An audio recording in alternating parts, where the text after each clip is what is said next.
سوال نمبر 9، کیا حادثے کا خطرہ پہلے سے معلوم تھا؟ اگر خطرے کا اندازہ تھا تو اسے کنٹرول کیوں نہیں کیا گیا؟ اور اگر نہیں کیا گیا تو کیوں نہیں کیا گیا؟ آپ نے ان سوالوں کے جوابات کو ضرور حاصل کرنا ہے کہ کیا حادثے کا شکار ہونے والوں کو سورس آف ڈینجر کا علم تھا، خطرات کی نشاندہی تھی یا نہیں؟ حادثے کے نتیجے میں کیا کچھ ہو سکتا ہے، کیا انہیں یہ معلوم تھا یا نہیں؟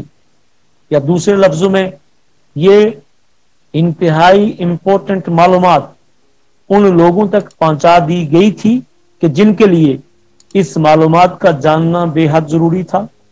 آپ نے یہ بھی پتا کرنا ہے کہ کیا کہا گیا، کس نے کہا، تاکہ کمیونیکیشن کے فلو کی خامیوں اور کوتاہیوں کی نشاندہی اور اس کے ازالے کو ممکن بنایا جا سکے اور ان عوامل تک بھی پہنچا جا سکے کہ جنہوں نے خطرات کی موجودگی کو نظر انداز کر دیا، انہیں ٹھیک سے سمجھنے اور ایڈریس کرنے کی ضرورت ہی نہیں سمجھی۔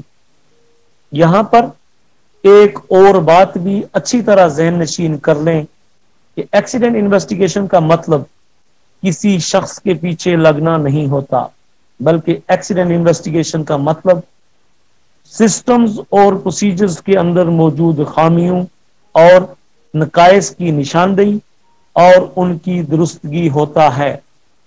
آپ نے یہ پوچھنا ہے کہ کیا اس ٹاسک سے متعلق، اس پروسیس سے متعلق ریٹن رسک اسیسمنٹ بنایا گیا تھا؟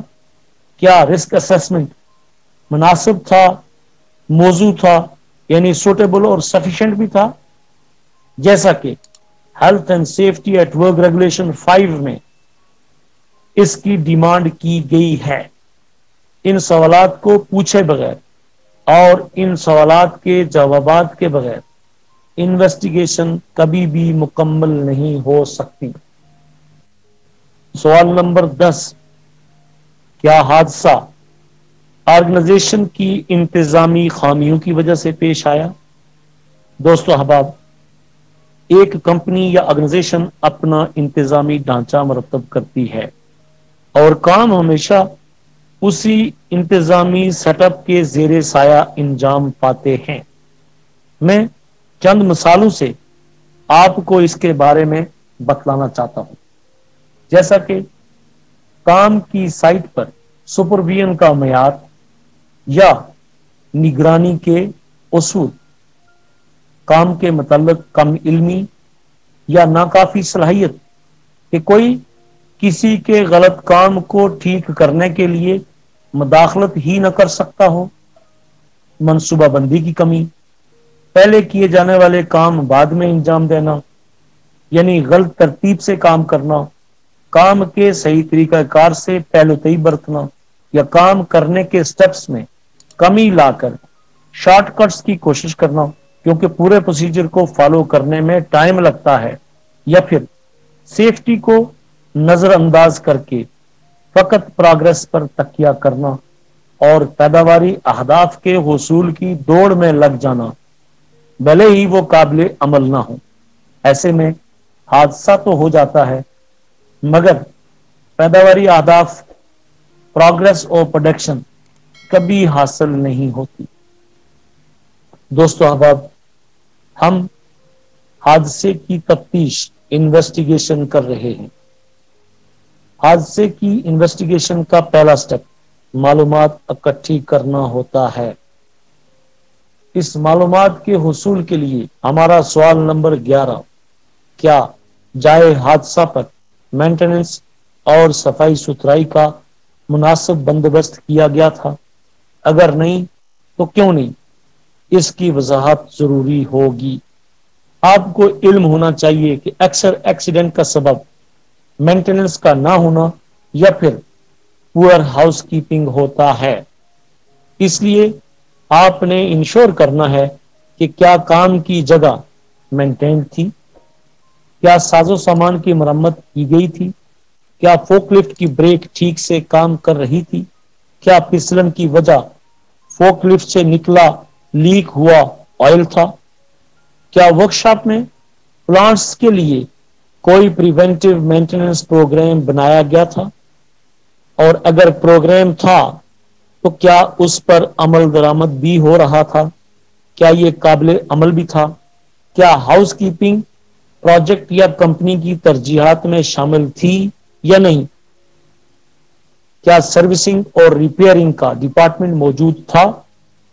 کیا اس کو ریسورسز مہیا تھے؟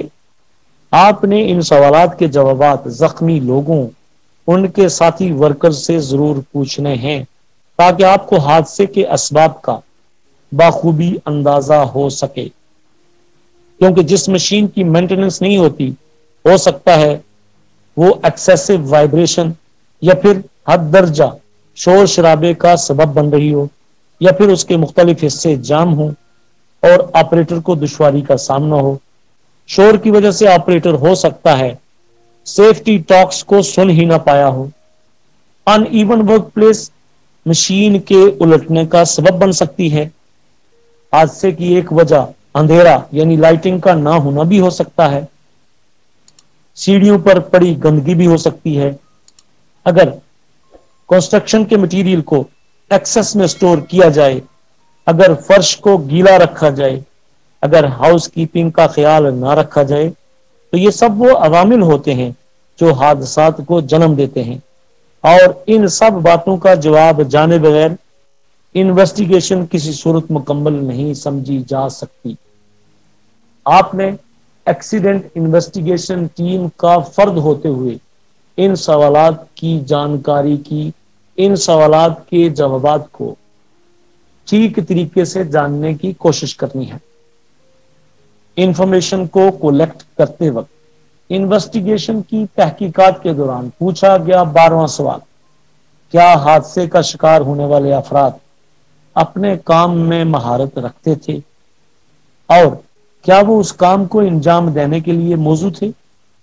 دوستو احباب، محفوظ طریقے سے، سیف طریقے سے کام کو انجام دینے کے لیے ورک فورس کا نالجبل ہونا، اپنے کام کا ماہر ہونا اور تجربہ کار ہونا بے حد ضروری ہوتا ہے، کیونکہ کمپیٹنٹ ورکرز ہی ایفیشنٹلی اور سیفلی کام کو انجام دے سکتے ہیں۔ وہی آپ کو پروگرس دے سکتے ہیں، وہی آپ کی پروڈکشن کو بڑھا سکتے ہیں۔ اگر کوئی پچھلے 10 سال سے ایک کام کر رہا ہے تو اس کا یہ مطلب ہرگز نہیں کہ اس میں سیف کام کرنے کی مہارت اور تجربہ ہے، بلکہ سیف کام کرنے کی صلاحیت کا حقدار اور ماہر اسے سمجھا جائے گا جو اس کام کو کرنے کے لیے باقاعدہ ٹریننگ لیتا رہتا ہے۔